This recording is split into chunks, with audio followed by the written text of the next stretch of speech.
அடுத்த பெரிய visiting card it's release ஆயிருந்தா இந்நேரம் நம்ம படத்தை பத்தி பிரிச்சு மேய்ந்திருக்கலாம். நடக்க வேண்டியதை விட இப்போ இன்னும் பெருசா இருக்கு. நான் ஆடிஷன் கொடுத்தது ஜூலையில் எல்லாமே லாக் பண்ணி ப்ராப்பராக ஷூட் பண்ணாங்க அந்த படம். முடிஞ்சளவு நீ அந்த ஃபோட்டோவில் எப்படி இருக்கியோ எனக்கு அதே லுக்கு அதே ஷர்ட்டில் வரணும் அப்படின்ட்டு ஆடிஷன் நாளைக்கு சொன்னோன்னு இங்கே வந்துட்டேன் சென்னைக்கு. அந்த ஷர்ட்டை எடுத்துகிட்டு வரல. போன ஃபர்ஸ்ட் டேவே சேர பார்த்துட்டேன். போகும்போது ஹைகாட்டே போகும்போது நான் இப்படி கை கட்டி நின்னேன். பார்த்தாரு அப்படின்ட்டாரு. என்ன ஐயோ ஈஸ்வரா கடவுளை அந்த மாதிரி மூமெண்ட் தான். அவர் ஆஃபீஸ்லேருந்து வெளில வந்தோன்னே போயிட்டு இந்த மாதிரி டாடாவில் பண்ணியிருக்கேன், படமே முடிய போது இப்போ வரியடா அப்படின்றாரு. சரி வா உனக்கு ஒரு சர்ப்ரைஸ் இருக்குதாங்க.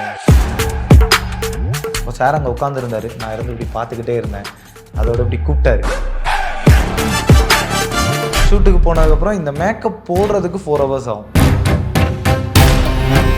அது மூக்கில் ஏறும், நம்மளுக்கு இன்ஃபெக்ஷன் மாதிரி ஒரு அன்கம்ஃபர்டபுளாக இருக்கும். உன்னோட சாய்ஸ்ன்னு சொல்லிட்டாங்க. எனக்கு ஒரு ஆசை, அந்த ப்ராஸ்தட்டிக்லாம் வந்து இனிமேல் நம்ம எப்போ எக்ஸ்ப்ளோர் பண்ணுறது. மருத்துவம் முதல் பொறியியல் வரை உங்கள் கனவுகளுக்கு சரியான முகவரி Indira group of educational institutions. Call 9841385858. மாதந்தோறும் ஃபர்ஸ்ட் சண்டே அன்று கிரியாஸில் நாம் வாங்கும் அனைத்து பொருட்களுக்கும் எக்ஸைட்டிங் ஆஃபர்ஸ் அண்ட் கிஃப்ட்ஸ். சால் ப்ரோ வணக்கம். வணக்கம் ப்ரோ, எப்படி இருக்கீங்க? நல்லா இருக்கேன். நீங்கள் எப்படி இருக்கீங்க? நல்லா இருக்கேன். வீட்டிலாம் நல்லா இருக்காங்களா? எல்லாரும் ஆல் குட் அண்டு வளர்ச்சிக்கு ஹாப்பி. ஏன்னா என்னோட ஃபர்ஸ்ட் மீட் வித் யூ அப்படிங்கிறது பிஆர்ஓ சுரேஷ் சந்திரா சாரோட டீம்ல இருந்து தென் அங்க இருந்து ஆரம்பிச்சது. டாடா ஒவ்வொரு படமா பண்ணி ஐ திங்க் இப்போ நான் டார்க்னு ஒரு படம் பண்ணிருக்கீங்க அஜய் பிரதரோட. அண்ட் டாடா படத்தோட டாடாவோட டீம் தான், என்னோட குடும்பத்தோட தான் நான் பண்ணியிருக்கேன். திரும்ப அப்படிதான் சொல்லணும். ஓகே, இப்போ ஒரு ஆக்டருக்குமே வந்து அந்த நோட்டபிள் ஃபிலிம்ஸ் இருக்கும். இந்த மாதிரி படங்கள் நான் பண்ணியிருக்கேன் அப்படின்னு சொல்றது. அந்த மாதிரி உங்களுக்கு பெரிய கீயா அமைஞ்சது டாடா அமைஞ்சது.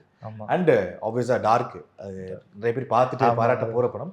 ஜெயிலர் ஒரு பெரிய ஒரு விசிட்டிங் கார்டு. ஜெயிலர் அப்படிங்கிறது ஒரு பெரிய போனாலும் காட்டிட்டு போயிடலாம் அப்படிங்கிற மாதிரி. ஏன்னா அவ்வளோ பேர் பார்த்துருப்பாங்க. ஓ ஆமாப்பா நீ அது அப்படின்னு கேட்பாங்க. அது மாதிரியான அடுத்த பெரிய விசிட்டிங் கார்டு இட்ஸ் கம்ப்ளீட்லி என்னது.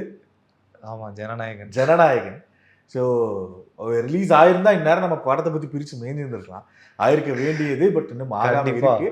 ஆல்மோஸ்ட் ஆயிரும் அப்படிங்கிற மாதிரி நடக்க வேண்டியதை விட இப்போ இன்னும் பெருசா இருக்கு. எஸ், முதல்வர் விஜய் இப்போ வந்து டைனோசர் மாதிரி இருக்குது படம். ரியல் அந்த மாதிரி டைனோசர் தான் பேசுறேன் அந்த மாதிரி இருக்கு. ஓகே, ஜனநாயகன் நாங்க எதிர்பார்க்கறது வேற. பிகாஸ் நாங்க எதிர்பார்க்கறது ஒரு ஃபேனா ஒரு மொமெண்டா முதல்வர் விஜய் ஸ்கிரீன் பிரசன்ஸ். இப்போ வந்து கோட் சூட்டோட பார்த்து டக்குனு பார்க்குறப்போ அது பயங்கரமா இருக்கும். ஆமா, நடிச்சிருக்கீங்க கூட டைம் ஸ்பெண்ட் பண்ண டைம்லாம் இருக்கும்னு நினைக்கிறேன். So how was that moment? என்ன கேரக்டர்லாம் எதுவுமே நான் கேட்கல. அங்க இருந்த ஜெயிலர் மாதிரியான அந்த எக்ஸ்பீரியன்ஸ் மட்டும் ஷேர் பண்ண முடியுமா ப்ளீஸ்? கண்டிப்பா. ஜனநாயகன் வந்து முதல்வன் படத்துல வர மாதிரி தான். இது நம்ம லிஸ்ட்லயே இல்லையா? ஓகே, லிட்டரலா அந்த மாதிரி மூமெண்ட். நான் எனக்கு வந்து அதுல வந்து மதின்னு ஒரு அண்ணன், அவர் தான் வந்து ஏடி. அவர் அதுல இருக்காரு. அதுக்காக தான் நான் போறேன் ஆடிஷனுக்கு. எதுவுமே பிளாங்க். ஒரு நாள் அவர்கிட்ட இருந்து எனக்கு ஒரு ஃபோன் மதி அண்ணன்ட்ட இருந்து உன் கரண்ட் லுக் ஃபோட்டோ அனுப்பு அப்படின்னாரு. அதோட அமுச்சு விட்டுட்டேன். விட்டுட்டு அதுக்கப்புறம் ஒரு 2 months போச்சு. போனதுக்கப்புறம் ஒரு ஆடிஷன் இருக்கும் வந்து கொடுத்துரு. அப்போ வந்து சுத்தமாக இந்த டாக்கே கிடையாது. விஜய் சாரும் வினோத் சாரும் பண்ணுறாங்க. அந்த காம்பினேஷனோட டாக்கு ஒரு சின்ன ஒரு பஸ் கூட கிடையாது. அப்போ டாக்கு ஃபுல்லாக இருந்தது. வினோத் சாரும் கமல் சாரும் பண்ணுறாங்க அந்த அந்த ப்ராஜெக்ட். அந்த டைம்ல ராஜ்கமல் படம் பண்ண போகிறாங்க அப்போ பண்ணது. ஸோ அதுக்கு நான் வந்து முதலே ஒரு ஆடிஷன் கொடுத்துருந்தேன். ஆனால் திரும்பி வந்து இது பண்ணோன்னா இவர் வந்து வினோத் சார்ட்ட வந்து ஒர்க் பண்ணுறாருன்றது எனக்கு தெரியும். கமல் ப்ராஜெக்ட்டுன்ற மைண்டில் தான் நானும் இருந்தேன். ஸோ ஃபோட்டோ கேட்டார், ஃபோட்டோ அனுப்பிச்சி விட்டேன். அப்புறமேட்டு ஒரு 2 months கழிச்சு ஒரு ஆடிஷன் இருக்கும் வந்துரு அப்படின்னு சொன்னார். அதோட ஆடிஷனா ஓகே நான் கண்டிப்பாக வந்துடுறேன். முடிஞ்சளவு நீ அந்த ஃபோட்டோவில் எப்படி இருக்கியோ எனக்கு அதே லுக்கு அதே ஷர்ட்டில் வரணும் அப்படின்ட்டாரு. ஓகே, நான் வந்துட்டேன். அப்போ ஊரில் இருந்தேன். ஆடிஷன் நாளைக்கு சொன்னோன்னா இங்கே வந்துட்டேன் சென்னைக்கு. அந்த ஷர்ட்டை எடுத்துகிட்டு வரல. அதோட வந்து இன்றைக்கி வந்துட்டேன். நாளைக்கு காலையில் எனக்கு ஆடிஷனு. ஸோ என்ன பண்ணேன், அங்கே ஊரில் இருந்து அந்த ஷர்ட்டை கொரியர் போட்டு விட சொன்னேன் இன்னைக்கு நைட்டுக்கு. ஒரு நாள் அப்போ எனக்கு விஜய் சார் படம்லாம் தெரியாது. ஒரு நாளில் இன்னைக்கு நைட்டு கொரியர் போட்டால் நாளைக்கு காலையில் அந்த ஷர்ட் வந்துடும். அந்த ஷர்ட்டை மாட்டிட்டு ஆடிஷன் பண்ணலாம். திருச்சி. ஓகே. ஸோ வந்து அந்த ஷர்ட்டை கொரியர் போட்டு விட சொல்லி ஷர்ட் வந்து அதே மாதிரியே அதே லுக்லேயே வரணுன்ட்டாங்க. என்னை பொறுத்தவரை நான் கமல் சார் படம் தான் அப்படின்ற ஒரு மைண்டில் தான் போனேன். ஓகே. ஸோ அதோட போயிட்டு ஆடிஷன் எடுத்துட்டு ஆடிஷன்லாம் முடிச்சுட்டு வந்துட்டேன். அதுக்கப்புறம் தான் யார்ட்டையும் சொல்லிக்காது, இது வந்து விஜய் சார் பண்ணுறாரு இந்த படம் அப்படின்னு சொன்னாங்க. என்னண்ணே சொல்றீங்க, என்னண்ணே ஒரு வார்த்தை கூட சொல்லல. அப்ப என்னோட மொமெண்ட் எப்படி இருக்கும்? அப்பவே வந்து டிசைட் ஆயிடுச்சு விஜய் ஆமா. சார். ஓ, அப்பயே எல்லாம் லாக் பண்ணிட்டாங்க. அதோட வந்து இந்த கியூரியாசிட்டியில கேக்குறேன். இப்போ உங்களுக்கு அப்ப தெரிஞ்சுல, அதுக்கு எவ்வளவு நாளுக்கு அப்புறமா அனௌன்ஸ்மெண்ட் வந்துச்சு வினோத் சாரும் விஜய் சாரும்? அனௌன்ஸ்மெண்ட் வந்து ஒரு 2 months 1.5 month கழிச்சு தான் வந்துச்சு. அவ்வளோ கேப் இருந்துச்சு. Okay. 1.5 month கழிச்சு வந்துச்சுன்னு சரி நினைக்கிறேன். சரி கரெக்ட். ஏன்னா அந்த மெசேஜ் எல்லாமே இருக்குது. எடுத்து பார்த்தா டேட் கரெக்டா தெரியும். ஓகே ஓகே இன்க்ளூடிங் அந்த ஆபீஸ்ல இருந்து எனக்கு வந்து அவர் ஆபீஸ் லொகேஷன் அமிச்சதுல இருந்து எல்லாமே என்கிட்ட இருக்கு. அதெல்லாம் ஒரு இன்னும் நான் ஜெயிலர் டேட் எனக்கு அமிச்சதே மெசேஜ் வச்சிருக்கேன். ஸோ அதெல்லாம் எனக்கு ஒரு மெமரி மறக்க மாட்டேன். ஸோ அந்த மாதிரி வந்து இப்போ யாரும் டே இது யார்ட்டையும் சொல்லிக்காத விஜய் சார் படம் அப்படின்னு. என்னென்ன சொல்கிறீங்க, ஒரு வார்த்தை கூட சொல்லலை அப்படின்னு சொல்லிட்டு இப்போ உன்னை ஆடிஷன் பண்ணேன்ல அந்த ரோல் தான். அது டாக்கில் பேசிகிட்டு இருக்கும் போது டக்குன்னு நான் வினோத் சார்ட்டே காமிச்சிட்டேன், இந்த பையன் ஓகேவா சார், இது வந்து டாடாவில் பண்ணியிருக்கான் இந்த பையன், இந்த மாதிரி ஒரு கேரக்டர் தான் கிட்டத்தட்ட அப்படின்னு சொல்லி சொன்னோன்னே அதோட காமிச்சோன்னே ஓகே சொல்லிட்டார். ஓகே சொன்னோன்னா ஆடிஷன் வந்து நல்லா இருக்கு சொல்லுங்க. ஆமாம் வந்து ஆடிஷன் எடுக்க சொல்லுங்கள், ஆடிஷன் கொடுக்க சொல்லிடு இந்த பையலே அப்படின்னு. ஆடிஷன் கொடுத்துட்டு டே நாளைக்கு நைட்டு உனக்கு கன்ஃபார்ம் பண்ணுறேன் ஓகேவா இல்லையான்னு சொல்லிட்டு நான் நாளைக்கு நைட்டு டே ஆடிஷன் கொடுத்துட்டேன்டா, இதுக்கு மேலே என் கையில் கிடையாதுடா, வினோத் சார் கையில் தான் இருக்கும், நீ ஓகே பண்ணால் நீ பண்ணுற இந்த படத்தில், இல்லைன்னா இல்லை அப்படின்ட்டார். அப்படியா என்ன இது வேற ஒரு செக் வேற வைக்கிறாரு அப்படின்ற மாதிரி. அடுத்த நாள் வந்து எனக்கு அதே மாதிரியே ஃபோன் அவர் பண்ணல. ஆமாம் பண்ணல, நானே அடித்து பேசினேன். இல்லைடா இன்னும் சார் பார்க்கல, கொஞ்சம் பிஸியாக இருக்கார் நானே சொல்கிறேன். அதோட கொஞ்ச நாள் போய் ஒரு 2-3 நாள் கேப்பு. அதுக்கப்புறம் தான் அடித்து இந்த மாதிரி சார் பார்த்துட்டாரு, உன்னை ஓகே சொல்லிட்டாரு, நான் வந்து டேட்ஸ் வரும் அப்படின்னு சொல்லி. அதுக்கப்புறம் தான் வந்து ஒரு அதுக்கப்புறம் அனௌன்ஸ்மெண்ட் வந்துச்சுல. அனௌன்ஸ்மெண்ட் வந்ததுக்கு அப்புறமே ஒரு மாதம் 2 மாதம் கழிச்சு தானே ஷூட்டாக ஆரம்பிச்சு. அக்டோபரில் தானே ஷூட்டு போச்சு. நான் ஆடிஷன் கொடுத்தது ஜூலைல. ஓகே. அனௌன்ஸ்மெண்ட் வந்தது ஆகஸ்ட்லன்னு நினைக்கிறேன். ஆகஸ்ட், ஷூட்டு போனது அக்டோபர். அவ்வளோ ஸ்ட்ரெச்சு, அவ்வளோ ப்ராசஸ் இருந்துச்சு. சரி சரி. எல்லாமே லாக் பண்ணி ப்ராப்பராக ஷூட் பண்ணாங்க அந்த படம். ஸோ இப்படி தான் அந்த படம் எனக்கு ஆரம்பிச்சது. ஸோ டேட்டு வந்து வரும்னாங்க. டேட் அதே மாதிரி கால் வந்துச்சு. ஒரு நாள் போனேன். அன்னைக்கு எனக்கு எதுவும் எடுக்கலை. அதுக்கப்புறம் ஒரு கேப்பு, என்னன்னா நம்ம ரோல் என்னமோ சொன்னாங்களே ஆனால் இப்படி ஒன்றுமே எடுக்கலையே, ஒரு மாண்டேஜ் மாதிரி போயிடுச்சே அப்படின்னு சொல்லி நினச்சி இவர்கிட்ட கேட்டேன், என்னென்ன எனக்கு டைலாக்லாம் இருக்குமா என்ன. ஆனால் நான் போன ஃபஸ்ட்டு டேவே சாரை பார்த்துட்டேன், விஜய் சார் பார்த்துட்டேன். அது மறக்கவே முடியாது என்னால். போய் நான் ஃபஸ்ட்டு நாள் பார்த்தப்போ அங்கே எல்லாரையுமே பார்த்தேன். பூஜா ஹெக்டே மேமு, சாரு, அப்புறமேட்டு லீடா இவங்க 2 பேர் தான். இவங்க 2 பேரையுமே பார்த்தேன். மமிதாவை பார்த்தேன். எல்லாரையுமே நான் அன்றைக்கி ஃபஸ்ட் டேவே பார்த்துட்டேன். நான் போனோடனே பூஜா ஹெக்டே மேம்லாம் பார்த்துட்டேன். ஆனால் எனக்கு வந்து தளபதி எங்கே இருக்காரு, அவரை பார்க்கணும் தான் ஒரு ஆசை ஆவலாக இருந்துச்சு. ஸோ வந்தார். அப்போ வந்து கொஞ்சம் மழைலாம் பெஞ்சிச்சு, கொடை பிடிச்சி தான் வந்தார். இங்கேருந்து ஃபோன்லாம் எதுவுமே அலௌடு இல்லை, எல்லாமே வந்து உள்ள கேரவனில் வச்சுட்டு போயிருந்தோம். ஸோ இதுமாரி நான் பார்த்தேன். டக்குன்னு பார்த்தா நான் அப்போ மாடியில் தான் எனக்கு ரூம் மாதிரி கொடுத்துருந்தாங்க, அந்த வீட்லேயே மேலே கொடுத்துருந்தாங்க. ஸோ அங்கே தான் இருந்தேன். ஷூட் சென்னையில் தான், ஓகே, ஈசிஆரில் தான் அது நடந்துச்சு. ஸோ கோலம் கிட்ட நடந்துச்சு. ஸோ பால்கனிலேருந்து பார்க்குறேன், அவர் அப்படியே நடந்து வந்தார். பயங்கரமாக இருந்தார். உடனே இறங்கி குடுகுடுன்னு கீழே போயிட்டேன். கீழே போய் பார்த்துட்டு ஃபஸ்ட்டு மொமெண்ட்டு சாருக்கும் எனக்கும் ஐ கான்டாக்ட் எப்படி இருந்துச்சுன்னா, இப்படி கிராஸ் ஆகி போனார். போகிறப்ப எல்லாருக்குமே ஒரு ஹாய் சொல்லிட்டே போனார். ஸோ அது வந்து அங்கே ஜென்ரலாக கொஞ்சம் ஒர்க்கர்ஸும் இருந்தாங்க அந்த இடத்துல. ஸோ எல்லாருக்குமே ஹாய் சொல்லிட்டே போனார். எனக்கு என்னென்னா, ஷூட் வரக்கு முன்னாடி சொல்லிட்டாங்க, ஏதாவது எக்ஸைட்மெண்ட்டில் அவரை டிஸ்டர்ப் பண்ணினா உன்னை ஷூட் அவுட்டாக அமுச்சிருவாங்க அப்படின்னு சொல்லி தான் என்னை உள்ளே கொண்டு வந்தது. ஆப்வியஸாக அவர் சொல்கிறது கரெக்ட் தாங்க. நம்ம அவங்கள நம்ம அங்கே ஒரு ப்ரொஃபஷன், நம்ம வேலையை தான் பார்க்கணும், டிஸ்டர்ப் பண்ணக்கூடாது. அதனால் இப்படி போகும்போது ஹை காட்டே போகும்போது நான் இப்படி கை கட்டி நின்னேன். அதோட பார்த்தாரு அப்படின்றாரு. அதோட நான் எனக்கு என்ன பண்ணுறேன்னு தெரியல. ஐயோ கை காட்டினா ஏதாவது சொல்லுவாங்களோ அப்படின்ட்டு ஒரு பயம் எனக்குள்ள. ஏன்னா பயந்து இருந்தேன். எனக்கு அந்த வாய்ப்பு ரொம்ப முக்கியம். இந்த மாதிரி ஒரு விஷயத்தினால நம்மளை அதோட திரும்ப இப்படின்றாரு. அதோட சார் அப்படின்ட்டேன். அதோட அப்புறம் தான் நவுந்து போனார். ஸோ அதுதான் ஃபர்ஸ்ட் ஐ கான்டாக்ட். அந்த மொமெண்ட் எனக்கு வந்து மறக்கவே முடியாது. இன்னுமே என் கண்ணில் அப்படி இருக்குது. அது ஒரு ஃபர்ஸ்ட் இப்படி கூப்பிட்டுட்டு அவருக்கு அது தேவையே இல்லை. நான் ஹாய் காட்டலை, கை கட்டி நின்னதை பார்த்துட்டு ஹாய் காட்டலன்றோன்னா அவர் இப்படி பண்ணிட்டு போனார். இதுதான் வந்து ஃபர்ஸ்ட் டே ஷூட் நடந்தது. நிறைய ஆர்டிஸ்ட் வந்து இந்த மாதிரி நம்ம சொல்லி கேட்டிருக்கோம். இன்கேஸ் ஒரு நல்ல ஒரு குணச்சித்திர கேரக்டர் பண்ணுற ஆர்டிஸ்ட்லாம் வந்து விஜய் சார் எப்படி, ரஜினி சார் எப்படி அப்படின்னு சொல்லி நம்ம கேட்டிருக்கோம். ஆனால் நம்ம இப்பதான் ஆரம்பிச்சிருக்கோம் கெரியர் ஆரம்பத்திலேயே ரஜினி சார் நம்ம நோட் பண்ணி ஒண்ணு சொல்றாரு, எனக்கு விஜய் சார் நோட் பண்ணி ஒண்ணு பண்றாரு. ப்ரோ எனக்கு வந்து இந்த என்ன ஐயோ ஈஸ்வரா கடவுளை அந்த மாதிரி மூமெண்ட் தான். யார் பார்த்தாலும் வந்து என்கிட்ட வந்து பேசுறது என்னால வந்து நான் கண்டிப்பா ஜனநாயகம் அப்புறம் நிறைய விஷயம் சொல்லுவேன். ஏன்னா எனக்கு அந்த மூமெண்ட் நடக்குது எல்லா இடத்துலையும். அது ஏன்னு எனக்கு தெரியல. I will feel grateful for this every time and touch wood. அவ்வளவுதான். தலைவர் கூப்பிட்டு பேசுற சீன்ஸ் இருக்கா விஜய் சாரோட? எனக்கு வந்து நான் அங்க ஒரு 20 டேஸ் இருந்தேன். பட் அந்த சீக்வன்ஸ் இருக்கும், நீங்க படத்துல பாருங்க. அது ஆஃப்டர் ரிலீஸ். அது ஆமா ஆஃப்டர் ரிலீஸ். ஓகே, இப்போ அந்த சீன் அதெல்லாம் நான் கேட்கல. ஹெச் வினோத் அவர்களோட அந்த ஒர்க் ப்ராசஸ் ஒன்று இருக்கும். அந்த ப்ராசஸ்க்குள்ள அது நிறைய ஆக்டர்ஸ் ஒர்க் பண்ணணும் அப்படிங்கிற ஒரு பேஷனோட இருக்க ஆக்டர்ஸ்க்கு ஒரு சில டேரக்டர்ஸ் இருப்பாங்க. அந்த டேரக்டர்ஸில் வினோத் அவர்கள் இருப்பார். ஏன்னா பண்ண படங்கள் அந்த மாதிரி, அது தீரனாக இருக்கட்டும், துணிவாக இருக்கட்டும், ஒரு டீட்டெயிலிங் இருக்கும், வெல் ரிசர்ச் டீட்டெயிலிங் ஒன்று இருக்கும். நேர்கொண்ட பார்வை ரீமேக்காக இருந்தாலும் இவரோட டச் பயங்கரமாக இருக்கும், வினோத் சாரோட டச். ஸோ அவரோட அந்த ஒர்க்கிங் ப்ராசஸ் என்ன மாதிரி இருக்குது? ஒரு சீனை எக்ஸ்பிளைன் பண்ணுறதா இருக்கட்டும், இல்லை இது வேணும் அப்படின்னு இருக்கிறது இருக்கட்டும். அவர் வந்து ரொம்ப சைலண்ட்டு, என்ன ரொம்ப சைலண்டாக இருப்பார், குனிஞ்சு தான் நடப்பார். நம்மளா கூப்பிட்டு குட் மார்னிங் சார் சொன்னால் தான் குட் மார்னிங்டா அப்படின்பார். ஆனால் வந்து என்னென்னா காலைல வந்து ஸ்பாட்டுக்கு நம்ம வர்றதுக்கு முன்னாடி அவர் நிற்பார். காலைல இப்போ இங்கே தான் ஷூட் எடுக்க போகிறோன்னா ரொம்ப ஷார்ப்பாக காலையிலே வந்துடுவார், ரொம்ப ஏர்லியாகவே வந்துடுவார், எல்லாமே பிளான் பண்ணிடுவார். அதே மாதிரி முடிஞ்சு கிளம்புறதும் லேட்டாக தான் கிளம்புவார். ரொம்ப சிம்பிளாக இருப்பார். ஒரு டிஷர்ட்டு ட்ராக் பண்ணிட்டு தான் அவர் வந்து தளபதியோட ஒரு ஃபைனல் படம், ஒரு 69th படத்தை நம்ம பண்ண போகிறோம், இவ்வளோ பெரிய படத்தை பண்ணுறோங்கிற ஒரு துளி சீன் கூட இருக்காது. ஒரு சின்ன ஆட்டிடியூட் கூட கிடையாது, ஒன்றுமே இருக்காது.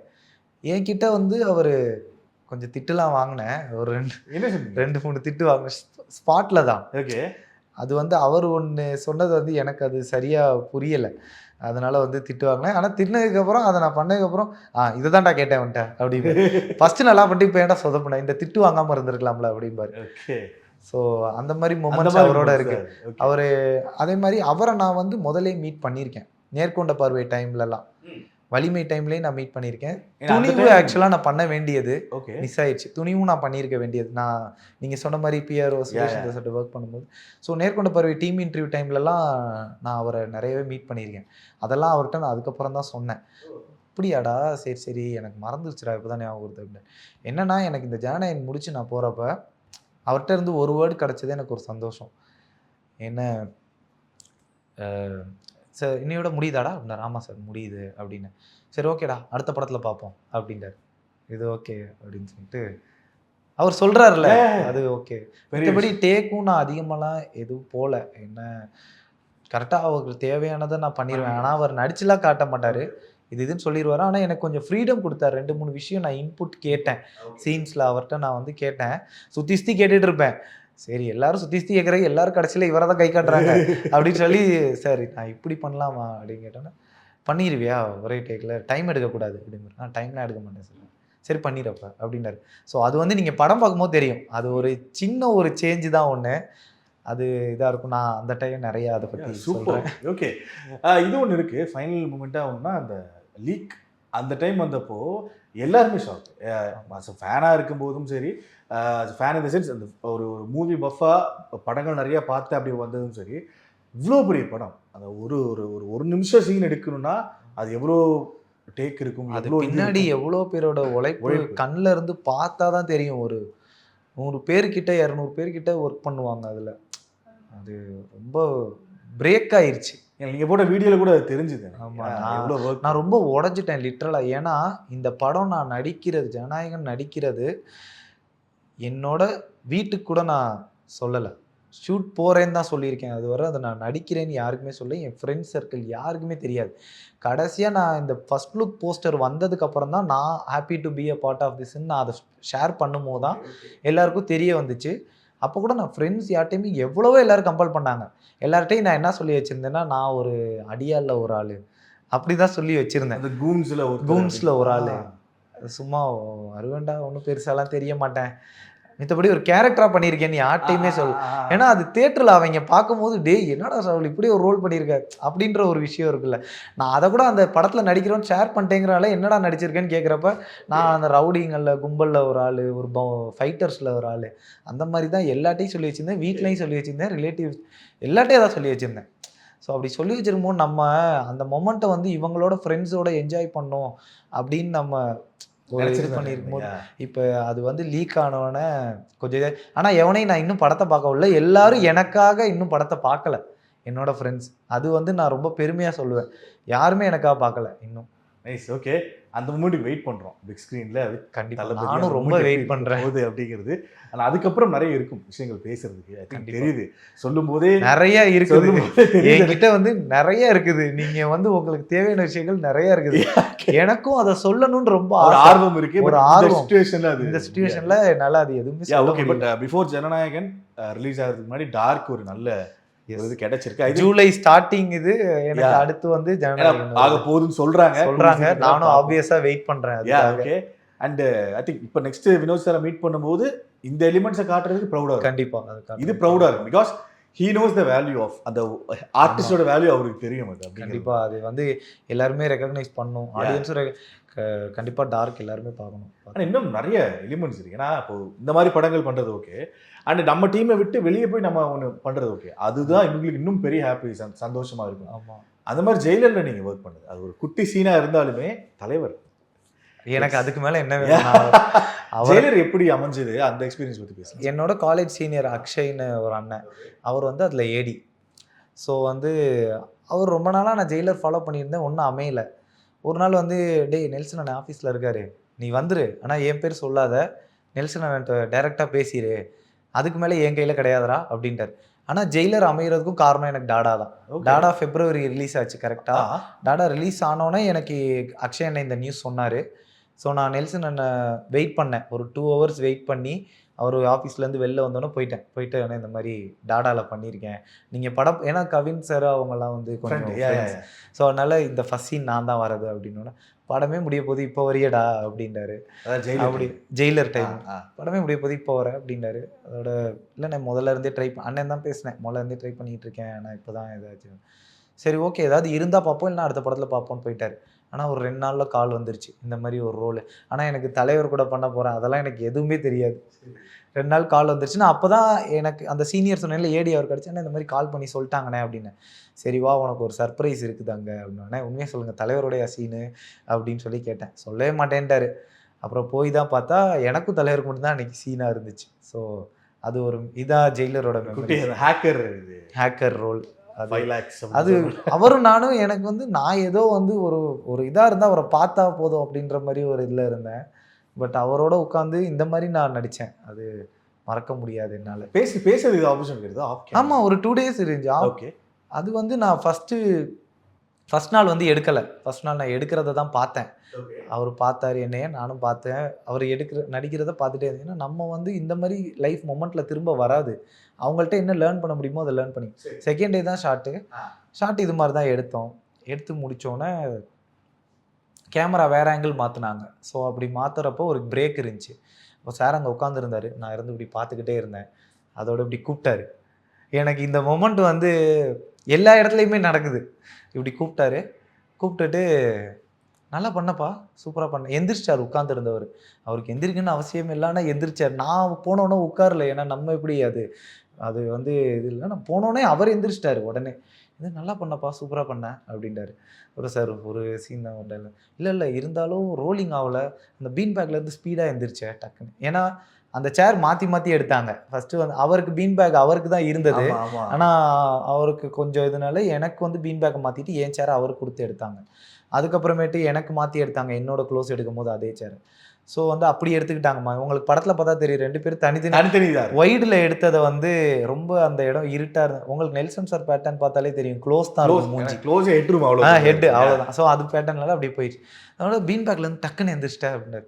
சார் ஸ்பீடு வந்து நீங்கள் வந்து நான் எந்திரிச்சேன்னு சொல்லும் போது ஏன்னா அவரை தாண்டி எங்கே ஸ்பீடு இருக்குது. ஓகே, சொல்லும் போது ரொம்ப சார் நீங்கள் சொல்கிறது ரொம்ப சந்தோஷமாக இருக்குது அப்படின்னு சொல்லிட்டு என்னென்ன படம் பண்ணியிருக்கீங்க அப்படின்றார். சார் டாடா பண்ணியிருக்கேன் அப்படின்னு. நல்ல படம்ல நான் இன்னும் பார்க்கல அப்படின்னு பார்த்துட்டு அதுக்கப்புறம் சொல்லியிருப்பார் போல. ஆனால் நான் ஷூட்டில் இருக்கும்போது அவர் பார்க்கல. ஓகே. ஏன்னா டாடா வந்து அப்போ தான் ஒரு 15 days தான் இருக்கும். சரி சரி. சார் நல்ல படம்லாம் நல்ல ரெஸ்பான்ஸில் அப்படின்னு. ஆமாம் சார். ஓகே ஏஜ் என்ன அப்படின்னாரு. அப்போ எனக்கு வந்து 24 ஆமாம். அதோட 24 ஃப்ரெஷர் மாதிரியே தெரில எனக்கு. அப்போ மாரிமுத்து சார் அப்போது உயிரோடு இருந்தார். அவருக்கும் எனக்கு தான் ஒரே கேரவன். ஸோ அவர் அதான் சார் உங்கள் கூட வந்து ஒரே டேக்லேயே டக்குன்னு நடிச்சிட்டான். நான் கூட அதை தான் பார்த்து கேரவனில் சொல்லிகிட்டு இருந்தேன். மாரிமுத்து சார் சொன்னார். அவங்கெல்லாம் ஒன்றா தான் உட்காந்தாங்க. அவரோட அதான் சார் இப்படின்னு சொன்னோன்னே அதோட எல்லாம் பேசிகிட்டு இருந்தோம். அதோட ஆல் த பெஸ்ட் சொல்லிவிட்டு நான் அதோட எங்கள் ஃபேன் சார் நான் அவங்க பெரிய ஃபேன்லாம் சொல்லிட்டு அதோட ஓகே அப்படின்னு சொல்லிட்டு அப்புறம் டேக் போயிடுச்சு. ஓகே எடுத்துகிட்டு தலைவரோட பேசினது இது இனிஷியலி இது பெரிய மூமெண்ட். கண்டிப்பாக நம்ம என்னால் அதை அவர் கூப்பிடாம இருந்தால் என்னால் போய் அவர்கிட்ட பேசியிருக்க முடியாது. ஷார்ட் நடிச்சா என்னை கூப்பிட்டு அந்த பீன் பேக்ல நான் டக்குன்னு எந்திரிச்சேங்கிறத நோட் பண்ணி சொன்னதெல்லாம் பெரிய விஷயம். தலைவர்ல ஓகே. இப்போ ஜெயிலர் 2 இருக்கீங்களா இல்லையா அப்படிங்கிறதுலாம் நான் எதுவும் கேட்கல. வந்துச்சு பார்த்தீங்களா? பார்த்தேன், நேற்று தான் பார்த்தேன். என்ன அவர் மூஞ்சியே தேவையில்ல, அந்த உருவமே போதும். நானும் அந்த படத்துக்கு வந்து எல்லார் மாதிரியும் ரொம்ப ஆவலோட வெயிட் பண்ணிக்கிட்டு இருக்கேன். என்ன கண்டிப்பாக அந்த படம் பயங்கரமாக இருக்கும் எனக்கு, ஏன்னா தெரியும். ஸோ பயங்கரமாக இருக்கும். நானும் அதுக்கு வெயிட் பண்ணுறேன். Nice. Okay. Dark I think பார்த்தவங்க எல்லாருமே ஒரு நல்ல எக்ஸ்பீரியன்ஸ் சொல்லிட்டு இருக்காங்க. பிகாஸ் அது எஸ்பெஷலி இந்த ரன் டைம் இப்போ நான் உங்ககிட்ட சொன்னதுதான், ஒரு 2 மணி நேரத்துக்குள்ள நீட்டான ஒரு த்ரில்லர் கரெக்டாக கொடுக்கணும் அப்படின்னு கொடுத்தது. அது நீட்டாக கொடுத்துருக்காங்க. அண்ட் டேரக்ட்ல அது உங்கள் ரோலுமே ஐ திங்க் சர்ப்ரைஸ். இப்போ நீங்கள் காமிச்சிங்க, ஒரு சில ஸ்டில்ஸ்லாம் காமிச்சிங்க. ஐ திங்க் நான் பார்த்தேன். இப்போ எடிட்டில் பார்க்கும்போது ஆடியன்ஸ் பார்ப்பாங்கன்னு நினைக்கிறேன். கண்டிப்பாக தட்ஸ் மேசிவ். ஏன்னா இனிஷியல்லே எப்படி ஒன்று அப்படிங்கும்போது ஐ திங்க் யாரும் பண்ண மாட்டாங்க. அது ஈஸியாக வேணான்னு சொல்லிட்டு வேறு எதுவும் பண்ணிருக்கலாம். ஏன்னா சொல்லுங்க, அதை டார்க்கை பற்றி சொல்லுங்களேன் ப்ரோ. இது எப்படி டார்க் எப்படி ஆரம்பிச்சிச்சுன்னா, டாடா ரிலீஸ் ஆகிட்டு ஒரு 2-3 months கேப்பு. திடீர்னு ஒரு நாள் எனக்கு கணேசனை தான் அடித்தார், டாடா டைரக்டரு. அடித்து டே கொஞ்சம் ஆஃபீஸ் வா, அடுத்த ஒரு படம் பண்ணுறோம், நீ ஒரு ரோல் ஒன்று இருக்குது, நீ பண்ணு அப்படின்ட்டார். பண்ணுறியா? அதெல்லாம் எதுவுமே இல்லை, நானும் எதுவும் இல்லை, பண்ணு அப்படின்ட்டார்.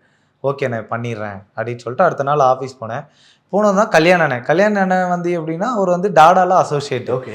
ஸோ வந்து அவரும் இருந்தாங்க. இது வந்து டார்க்கோட டைரக்டர் அவர். ஸோ வந்து டே என்னோட படம் தான்டா அப்படின்றாரு. ஸ்டோரி வந்து கணேஷோடது அப்படின்னு சொன்னார். அப்படியா ஓகேண்ணே அப்படின்னு சொல்லிட்டு, நம்ப மாட்டீங்க, எனக்கு வந்து கல்யாண அண்ணன் இந்த ஸ்டோரியை எனக்கு எக்ஸ்பிளைன் பண்ணார். அவர் நினச்சிருந்தா எனக்கு நான் அவ்வளோ பெருசுலாம் ஒன்றும் பண்ணல. இப்போ டாடா ஒரு படம் தான் பண்ணியிருந்தேன், ஒன்றுமே இல்லை. என்கிட்ட வந்து இந்த கதையை சொன்னார். கதையை சொல்லிட்டு கதை நல்லா இருக்காடா அப்படின்னாரு. நல்லா இருக்குண்ணே அப்படின்னு சொல்லிட்டு, இல்லை இந்த ரோல் நீ பண்ணுற, நெகட்டிவ் ரோல் பண்ணுற அப்படின்னு சொல்லிட்டு சொன்னார். ஒரு கோஸ்ட் ரோல் அப்படின்னு சொன்னார். அதோட ரொம்ப நன்றிண்ணே, ரொம்ப சந்தோஷம் அப்படின்னு சொல். அப்புறமேட்டு அந்த கோஸ்ட் நீ பண்ணிருன்னு சொன்னாங்க 2 பேரும். அப்படியா ஓகேண்ணே பண்ணிடுறேன் அப்படின்னேன். நீ க்ளீன் ஷேவ் பண்ணணும், அதுக்கு க்ளீன் ஷேவ். ஏன்னா அந்த ப்ராஸ்தட்டிக் போடுறதுக்கு வந்து சிலிக்கான் ஃபுல்லாக, நம்ம பியர்ட்லாம் இருந்தால் போட முடியாது, உரிக்கிறது ரொம்ப கஷ்டம். ஸோ அதுவும் நீயே பண்ணிடு அப்படின்னாங்க. அப்படியா கொஞ்சம் யோசித்தேன். ஏன்னா ஃபஸ்ட்டு ஒரு தாட் ஒன்று இருந்துச்சு. ஏன்னா க்ளீன் ஷேவ் பண்ணிட்டு ஃபேஸ் தெரியாது, அது எனக்கு பிரச்சனை இல்லை. ஏன்னா நான் வந்து அது ஃப்ளாஷ்பேக் பண்ணிடுறேன். சரி, ஃபேஸ் தெரியாத பிரச்சனை இல்லை. இப்போ க்ளீன் ஷேவ் பண்ணிட்டு நான் அடுத்து ஒரு படம் ஆடிஷன் ஏதோ ஒன்று ட்ரை பண்ணுறது என்னால் பண்ண முடியாது இந்த ஷூட் வரைக்கும். ஆனால் அப்புறமேட்டு சரி இல்லை நம்மளுக்கு நல்ல ரோலு, அதையும் நம்மளே பண்ணி, எனக்கு என்னென்னா எக்ஸ்ப்ளோர் பண்ணணும்னு ஒரு ஆசையும் இருந்துச்சு, ஒரு பயமும் இருந்துச்சு. வேறு படம் அட்டன் பண்ண முடியாது, அதை நான் சொன்னேன். அதோட டே அது பண்ணுறீங்கன்னா பண்ண அந்த ரோலு. அதில் ஆக்சுவலாக வந்து என் கூட இன்னும் 2 பேர் இருப்பாங்க, இன்னும் 2 ரோல் இருக்கும், ஃப்ரெண்ட்ஸ் ரோலு. ஸோ வந்து இது நீ பண்ணுறதுனா பண்ணு, மிச்சம் 2 பண்ணாத அப்படின்ட்டார் கணேஷ் அண்ணன், கல்யாண அண்ணன் 2 பேருமே சொல்லிட்டாங்க. இல்லைன்னா வேறு படம் பார்த்துக்கலாம் அப்படின்ட்டாங்க. அதோட அண்ணே என்ன எப்படி சொல்லிட்டீங்க அப்படின்னு சொல்லிட்டு, இல்லை நான் பண்ணிடுறேன் அப்படின்னு சொல்லிட்டு ஸ்ட்ராங்காக முடிவு எடுத்துட்டேன். ஏன்னா எனக்கு அவங்க வந்து சொல்லிட்டாங்க உன்னோட சாய்ஸ்ன்னு சொல்லிட்டாங்க. ஆனால் எனக்கு என்னன்னா, எனக்கு ஒரு ஆசை, அந்த ப்ராஸ்தட்டிக்லாம் வந்து இனிமேல் நம்ம எப்போ எக்ஸ்ப்ளோர் பண்ணுறது, இல்லை ஃபியூச்சரில் அதை அதெல்லாம் சத்தியமாக அதெல்லாம் போட்டு பார்த்துருப்போம். ஆனால் அது எப்படி எக்ஸ்ப்ளோர் பண்ணணும், நம்மளுக்கு இனிமேல் அந்த சான்ஸ் கிடைக்குமான்னு எனக்கு தெரியலை. அதே மாதிரி சதீஷ் அண்ணன் இருக்கார் அவங்க டீமில், டார்க்கோட கோ டைரக்டர் அவர் தான். அவர் எனக்கு ஒரு வேர்டு சொன்னார், டே பட்டிங் ஸ்டேஜ்லேயே இதை ட்ரை பண்ணிக்க உனக்கு அப்படின்னு. அதோட எனக்கு இவ்வளோ அண்ணனுங்க என்கிட்ட சொல்லும் போது நான் வந்து என்னன்னா இப்படி அப்படி கூட எடுத்துருக்கலாம், அந்த தேவைக்காக சொல்றாங்க அப்படின்னு தாண்டி ஒரு கேர் ஒன்று இருக்கும். ஒரு நீ கேர் பண்ணேன்னா சூப்பரா இருக்கும். ஒரு கேர் என் மேல வந்து அதை தான் சொல்றேன், என்னோட வீடு அது அப்படிதான். Okay. ஸோ வந்து அது பண்ணினோன்னா ஓகே அதான் பண்ண குடும்பம் நீங்களோ. குடும்பம் எனக்கு. ஓகே, அந்த மேக்கப் சொல்றீங்க இல்லையா, நான் கூட டார்க் நான் பண்ணியிருக்கேன்னு சொல்லிட்டு நீங்க காலைல சொல்லும் போது ஓகே ஃபைன் ஏதோ ஒரு கேரக்டர் பண்ணியிருப்பாரு அப்படின்னு நினைச்சேன். ஒரு ப்ரோமோ கூட இப்போ வந்துச்சு உங்களை வச்சு, இதுக்கெல்லாம் யாரா ப்ரொடியூஸ் பண்ணுவா அப்படிங்கிற மாதிரி ஒரு ப்ரோமோ கூட வந்துச்சு. சரி ஓகே, இந்த மாதிரி ஏதோ ஒரு ரோல் பண்ணியிருப்பாரு அப்படின்னு நினச்சேன். நீங்கள் சத்தியமாக சொல்கிறேன், ஆன் கேமரா சொல்கிறேன், நீங்கள் ஃபோட்டோ காட்டுற வரைக்கும் நீங்கள் அந்த ரோல் பண்ணீங்கன்னு தெரியாது. எப்படி அந்த மேக்கப்பு, அது எவ்வளோ நேரம் ஆச்சு, எப்படி அந்த ப்ராசஸ் பார்க்கவே பயமாக இருக்குது. ஃபர்ஸ்ட் ஒரு நாள் ட்ரையலுக்கு போயிட்டு வந்தேன். சரி, ட்ரையலுக்கு போயிட்டு வந்து அப்போ கணேசன் எல்லாம் வந்து பார்த்துட்டு இந்த லுக்கே ஓகே பண்ணிக்கலாம் அப்படின்ட்டாங்க. அப்புறம் ஷூட்டுக்கு போனதுக்கப்புறம் இந்த மேக்கப் போடுறதுக்கு 4 hours ஆகும். போடுறதுக்கு மட்டும் ஓகே. என்னை உட்கார வச்சு நான் ஒரு 4 hours உட்காந்துருக்கணும். என்ன அது ஏன்னா பால்ட் அடிச்ச மாதிரி ஒரு அது ஒரு கோஸ்ட் இதுன்றதுனால ஹேர் கேப் போட்டு என்னை அப்படியே ஒரு சிலை மாதிரி உட்கார. எனக்கு அதெல்லாம் நான் வந்து இதுல பார்த்துருக்கேன், எந்திரன் ப்ரோமோல பார்த்துருக்கேன், மேல வந்து ஃபுல்லா ஊத்துற மாதிரி ஃபுல் சிலிகான். இவ்வளவு தூரத்துக்கு வந்து எனக்கு மேக்கப் அது இருக்கணும். இதுக்கு மேல ஃபுல்லா வந்து கருப்பு பெயிண்ட், கை கருப்பு பெயிண்ட், நெகம் இன்க்ளூடிங் எல்லாமே கருப்பு பெயிண்ட். ஸோ அது போடுறதுக்கு ஒரு 4 hours ஆகும். சரி, 4 hours போட்டதுக்கப்புறம் ஏசியில் தான் இருக்கணும். ஏன்னா நான் வந்து ஸ்வெட் ஆயிரும், ஸ்டுடியோவில் தான் எடுத்தது. ஸோ அது பிரச்சனை இல்லை, என்னால் சாப்பிட முடியாது அது. ஏன்னா வந்து ஒன்ஸ் போட்டுட்டா திரும்பியும் அதை இதாவது பண்ணுற. இப்போ நான் அந்த நாள் வரைக்கும் இருக்கணும், வேறு ஷார்ட்ஸ் எடுப்பாங்க, அது வரைக்கும் நான் உட்காந்துருப்பேன். என் ஷார்ட்டு கூப்பிட்றப்ப தான் நான் போவேன். அந்த டைம் மட்டும் போய் டக்குன்னு அந்த கோஸ்டர் சீனில் நடிச்சுட்டு திரும்ப வந்து ஏசியில் உட்காந்துருவேன். என்னன்னா அதில் ஒரு பெரிய கஷ்டமாக இருந்த வந்து அந்த சிலிக்கான் வாடை ரொம்ப தாங்க முடியலை. அது மூக்கில் ஏறும், நம்மளுக்கு இன்ஃபெக்ஷன் மாதிரி ஒரு அந்த மாதிரி ஒரு அன்கம்ஃபர்டபுளாக இருக்கும். அதே மாதிரி கண் சிமிட்ட முடியாது, ரொம்ப கஷ்டமாக இருக்கும். இது மூஞ்சி அசைவே இருக்காது. ஏன்னா ப்ரோ அது ரப்பர் சில மாதிரி உட்காந்துருக்கணும். கொஞ்சம் கூட மேபி ஏதாவது எடுத்துக்கிட்டு நான் ஏதாவது அசைஞ்சிட்டேன்னா அது எடுத்துரும். அவங்க அதை திரும்ப பேட்ச் ஒர்க் அப்படி மாதிரி தான் பேட்ச் ஒர்க் அது மாதிரி ஆகும். ஸோ அதனால அவங்களுக்கு நான் கஷ்டம் தர இது பண்ண மாட்டேன். ஸோ முடிஞ்சளவு வாய் முடிதான் இருப்பேன். சாப்பிட்றது கூட நம்ம வேணும்னா அசைச்சு சாப்பிடலாம், ஆனால் ரிமூவ் ஆகும்.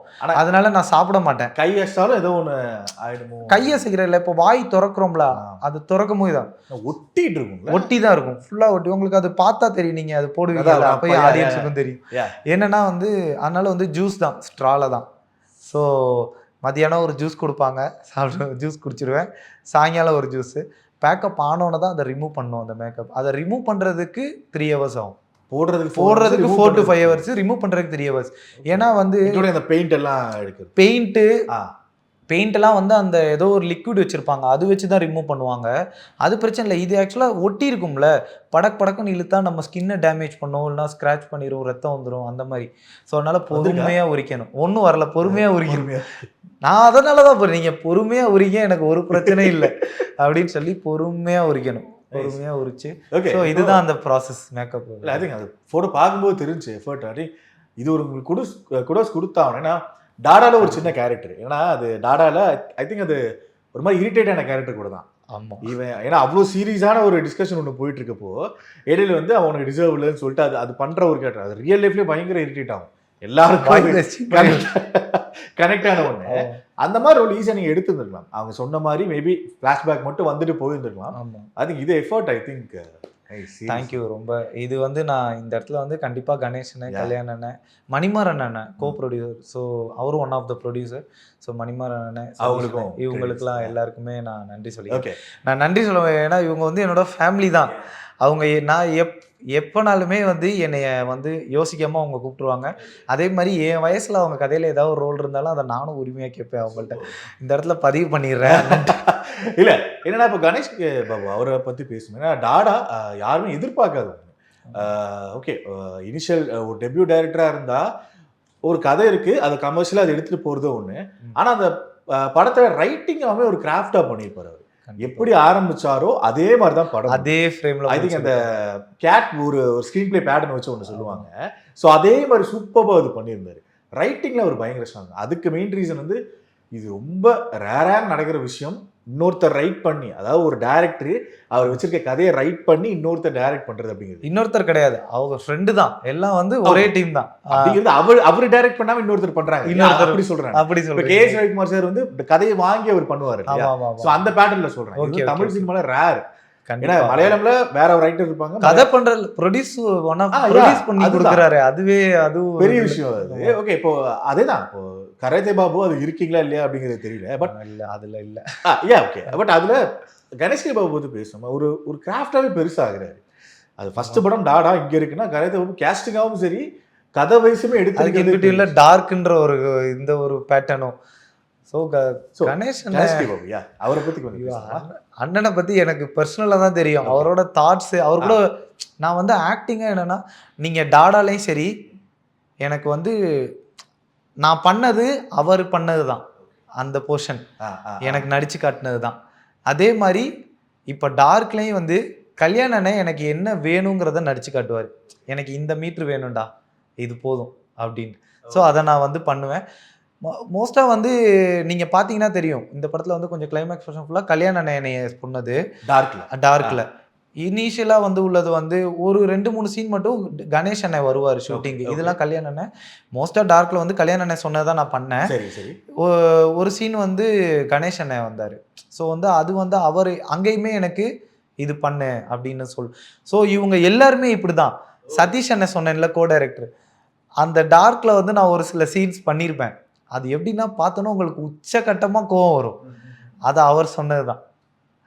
நான் அவருக்கு இந்த இடத்துல அந்த கிரெடிட் கொடுக்கணும். சதீஷ் அண்ணன் தான் வந்து டேய் இப்படி பண்ணு ரொம்ப காண்டாகும் அப்படிம்பாரு. அப்படி ஓகே நான் பண்ணிடுறேன். ஸோ வந்து நான் இந்த 2 படத்துலையுமே நான் பண்ணது வந்து நானாக பண்ணதுன்னு கிடையாது. அவங்க எனக்கு கொடுத்த இன்புட்டை நான் பண்ணேன், என்னோட இதில் பண்ணேன். இல்லை அது இந்த டீமோட ட்ராவலிங் ஒன்று இருக்குல்ல. இப்போ நம்ம ஒன்று பண்ணுறோம், ஒரு சின்ன கேரக்டரோ பெரிய கேரக்டரோ, இப்போ டாடால ஒரு சின்ன கேரக்டர் பண்ணிட்டோம், பட் அந்த தொடர்ந்து அந்த அவங்களோட டிராவல் பண்றது இருக்குல்ல, அது எல்லாருக்கும் அவ்வளோ ஈஸியாக அமையாத ஒரு கண்டிப்பா. அவங்களே கால் பண்ணி கூப்பிட்டாங்கன்னு நீங்க சொன்னீங்க. Ganesh K Babu sir call பண்ணி அவரே எனக்கு ஃபோன் பண்ணார். கணேசன் தான் எனக்கு இது எவ்வளோ அந்த ஹாப்பி. ஏன்னா ஒவ்வொரு ஆடிஷனா போயிட்டு ஒரு நல்ல கான்டாக்ட், அவங்களுக்கு நம்ம ஒர்க் பிடிச்சிருக்கு, அது ஃபாலோ ஆகுது. அந்த ஹாப்பினஸ் எப்படி இருக்கு? இல்லை சினிமா பொறுத்தவரை எல்லாருக்குமே ஒரு டீம் அமைகிறது கஷ்டம், ரொம்ப கஷ்டம். எனக்கு வந்து அந்த டீம் அமைஞ்சிருக்குது. இந்த மாதிரி ஒரு டீம் யாருக்கும் அமையாது. அதை நான் வந்து இந்த இடத்துல பெருமையாகவும் சொல்லுவேன், சந்தோஷமாகவும் சொல்லுவேன், நன்றியோடையும் சொல்லுவேன் அவங்களுக்கு. எனக்கு வந்து அந்த எப்படி சொல்கிறது, ஒரு பர்சனல் தான். நான் வந்து டைரக்டராக பார்க்க மாட்டேன், என்னைய வந்து அவங்க தம்பியாக தான் பார்ப்பாங்க, என்னைய ஒரு ஆக்டராக பார்க்க மாட்டாங்க. ஸோ நான் வந்து அவங்கள அண்ணன் தான் பார்ப்பேன்.